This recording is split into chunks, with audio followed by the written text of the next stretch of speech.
Salut tout le monde! On se prépare bien parce qu'aujourd'hui on plonge tête la première dans une aventure absolument incroyable. On va explorer les secrets d'une forêt magique remplie de mystères. Et notre guide pour ce récit, c'est Ahmed. C'est un garçon de 9 ans, super courageux et qui adore l'aventure. En fait, tous les jours, dès que la cloche de l'école sonne, bam, il fonce direct dans les bois pour explorer. Alors on y va? C'est parti! Bon, plantons un peu le décor. Il pleut, tout est super calme, on n'entend que le petit bruit des gouttes d'eau. Et là, d'un coup, le sol se met à trembler. Boum, boum, boum. Mais qu'est-ce que ça peut bien être? Franchement, un bruit pareil au milieu de nulle part, ça donne des frissons, non? Mais pour un explorateur comme Ahmed, c'est juste l'appel parfait pour mener l'enquête. Il avance à pas de loup pour voir ce qui se cache vraiment derrière ce vacarme. Et là, surprise totale! En écartant les buissons, au lieu d'un grand monstre effrayant, qu'est-ce qu'on trouve? Une petite voix toute tremblante qui gémit. « Je suis... ma maman m'avait dit de ne pas m'éloigner, et je suis tombée. » Et oui, c'est un bébé éléphant tout gris, complètement recouvert de boue, et qui pleure à chaudes larmes parce qu'il est coincé dans un gros trou. Voilà comment débarque un personnage qui va vraiment, mais alors vraiment bouleverser cette histoire. Ni une ni deux, pas le temps de paniquer. Face à cet animal coincé, notre héros passe à l'action. Ahmed fonce chez lui chercher une énorme corde, l'attache super fort au tronc d'un arbre géant et hop, il tire de toutes ses forces. C'est un travail titanesque, mais avec un courage de fou, il arrive à sortir le gros bébé éléphant de son piège de gadou, en sauvetage digne des plus grands super-héros. Et c'est comme ça que commence une amitié incroyable. À peine sorti de là, Bomba secoue sa petite trompe avec enthousiasme et lui fait une promesse super touchante. « Tu es mon ami pour toujours. Où que tu ailles, je vais avec toi. » C'est pas adorable ça? Ce lien hyper fort qui se crée instantanément entre ce garçon et cet éléphant sauvage, c'est carrément le point de départ de toutes les péripéties folles qui vont suivre. Bon, maintenant que l'équipe est formée, il est temps de passer aux choses sérieuses.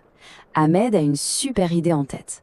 Son grand-père lui racontait souvent l'histoire d'un endroit secret dans les bois, la fameuse cascade des étoiles scintillantes. Une cascade dont l'eau brille dans le noir comme une vraie galaxie. Évidemment, nos deux amis décident de partir à sa recherche. Mais on le sait bien, toute bonne exploration qui se respecte est remplie d'obstacles. Et justement, sur le chemin, un nouvel acolyte super important entre en scène. C'est Toto l'oiseau. Il descend du ciel en piqué, complètement affolé, pour les prévenir. « Toto, la cascade est loin et il y a une grande rivière qui bloque le chemin. » Ah, gros problème en vue. La route est coupée par une rivière vraiment dangereuse. Mais heureusement qu'on a un éclaireur comme Toto pour guider la petite troupe depuis les airs. L'épreuve est quand même de taille. Au beau milieu de la traversée, catastrophe. L'eau se met à monter à toute vitesse. Le courant devient ultra fort. Mais regardons un peu comment il gère ça. C'est du génie. Bomba lève sa trompe hors de l'eau comme un vrai tuba pour continuer à respirer. Et pendant ce temps-là, Ahmed, qui est bien accroché sur le dos de l'éléphant, attrape Toto pour qu'il ne soit pas emporté par les vagues. Un vrai travail d'équipe. Ils sont littéralement invincibles ensemble. Et franchement, ça valait le coup de se mouiller, parce que la récompense est tout simplement époustouflante. Au moment où le soleil se couche, ses derniers rayons frappent l'eau tourbillonnante de la cascade des étoiles et créent des milliers de couleurs. C'est comme un immense arc-en-ciel liquide. Bomba, avec ses grands yeux émerveillés, s'écrie « Waouh ! C'est comme si le ciel était tombé sur la terre. » Un spectacle absolument magique. On s'y croirait vraiment. Allez, la nuit passe et un nouveau jour se lève sur la forêt. On oublie le calme enchanteur de la cascade parce que là, c'est l'heure de l'action. Dès les premiers rayons de soleil, un gros problème, vraiment chaotique, vient semer une pagaille monstre parmi les animaux. D'un coup, on entend des cris de panique dans les branches. C'est Zizo le singe, et il est dans tous ses états. Il hurle « Waouh! Le grand ours a volé toutes les bananes que nous avons récoltées pour l'hiver !» Imaginons un peu le tableau. Le terrifiant grand ours de la forêt, un géant avec des dents super pointues, qui rafle toutes les provisions. Forcément, Bomba commence à claquer des dents. Mais pas de panique, Ahmed réfléchit à la vitesse de l'éclair. Ce qui est génial ici, c'est le plan que notre jeune héros invente. Pas besoin de bagarre, il faut juste être malin. Il concocte une petite mission secrète en 3 étapes. Étape 1, Bomba fait un boucan d'enfer en tapant du pied pour faire diversion. Étape 2, Ahmed et Toto se faufilent doucement pour piquer les bananes. Tout se passe comme sur des roulettes. Jusqu'à l'étape 3 où Zizo, dans sa maladresse habituelle, lâche carrément une grosse banane en plein sur la tête de l'ours. Oups! Aïe aïe aïe! Là, le grand ours se pousse un grognement qui fait froid dans le dos. Qui ose? Il est furieux. Mais c'est exactement là que Bomba se transforme en héros absolu. Il oublie complètement qu'il a peur, il charge tout le monde sur son gros dos gris, Ahmed, Toto et Zizo, et il pique un sprint à travers la forêt pour les mettre à l'abri. C'est une fuite complètement rocambolesque et tellement drôle à imaginer. Après toutes ces émotions, l'ambiance change du tout au tout à la tombée de la nuit. Une tempête spectaculaire s'abat sur la forêt. Imaginons le vent qui siffle super fort, la pluie qui tombe à torrents. Nos amis sont trempés et cherchent désespérément un endroit où se cacher. Ils finissent par trouver l'entrée d'une immense caverne rocheuse, bien sombre. Sauf que voilà, la grotte elle fait un peu peur. D'un coup, on entend un long « oh » super sinistre résonner dans le noir. Boomba se met à trembler de tout son corps. Un fantôme, il en est sûr. Mais Ahmed, toujours aussi perspicace, fait remarquer un truc très juste. Depuis quand les fantômes font le bruit d'un ventre qui crie famine? Et oui, ça ressemble plutôt à un très très gros grognement d'estomac, ça. En s'approchant à pas de velours dans l'obscurité, il tombe sur une scène qui change complètement la donne. Le fameux grand ours effrayant n'a rien d'un méchant monstre. C'est juste un papa en détresse. Il a la patte gravement blessée, il est coincé par la tempête et il ne peut même pas retourner chercher de quoi nourrir ses petits oursons. D'un seul coup, on comprend que ce grand prédateur est en fait super vulnérable et a bien besoin d'un coup de main. Alors là, la peur disparaît instantanément.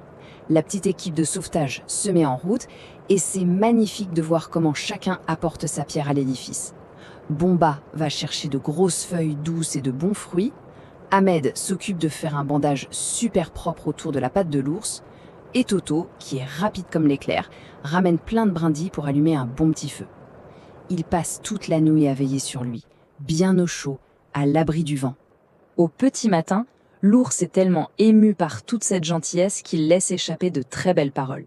Il dit « Je croyais que les humains et les éléphants étaient des ennemis, mais vous êtes de vrais amis. » C'est vraiment un moment clé de ce récit. Ça montre que peu importe nos différences ou nos préjugés, la bienveillance et l'entraide finissent toujours par l'emporter et créent des ponts totalement inattendus. Et puis le jour se lève complètement. Le cauchemar de la tempête est effacé. Un grand soleil magnifique brille au-dessus des arbres. Les petits oursons débarquent en courant pour retrouver leur papa sain et sauf. Et c'est une émotion tellement immense que tous les habitants de la forêt décident de se réunir près de la cascade pour fêter ça. Une ambiance de pure folie, pleine de chaleur et de solidarité. Faisons un petit retour sur cette journée absolument dingue, parce qu'il s'en est passé des choses. Le matin, une amitié super forte naissait dans un bête trou de boue. L'après-midi, cette même amitié permettait de traverser une rivière extrêmement dangereuse. Et la nuit, boum, ils sauvaient la vie de celui qui prenait pour leur pire ennemi. Chaque défi relevé a vraiment transformé ce petit groupe en une équipe invincible. L'heure est définitivement à la fête. Bomba se lance dans une espèce de danse d'éléphant complètement hilarante qui fait trembler tout le monde de rire, pendant que Zizou distribue enfin ses fameuses bananes. Et au milieu de tous ces cris de joie, toute la forêt chante en chœur leur nouvelle chanson préférée. Ahmed et Bomba, amis pour toujours. Ensemble nous rivons, ensemble nous découvrons. C'est ultra festif et tellement joyeux. Finalement, le grand secret magique qu'on doit retenir de cette belle exploration, c'est un message très simple. La vraie amitié, ça veut dire s'entraider, même si on est complètement différent. Et le vrai courage, ce n'est pas de ne jamais avoir peur, pas du tout. Le vrai courage, c'est de réussir à tendre la main à ceux qui en ont besoin, qu'ils aient des plumes, une longue trompe ou même des crocs super acéris. Alors, la journée touche à sa fin sous le doux scintillement des étoiles. Mais attention, l'histoire ne fait que commencer. Demain est un autre jour avec de nouveaux mystères qui attendent Ahmed et Bomba. Qui aura besoin de leur aide dans cette immense forêt la prochaine fois? Quel animal surprenant croisera leur route sinueuse? Posons-nous la question et laissons courir notre imagination. Quel plaisir d'avoir partagé ce superbe récit tous ensemble et à très vite pour une toute nouvelle aventure.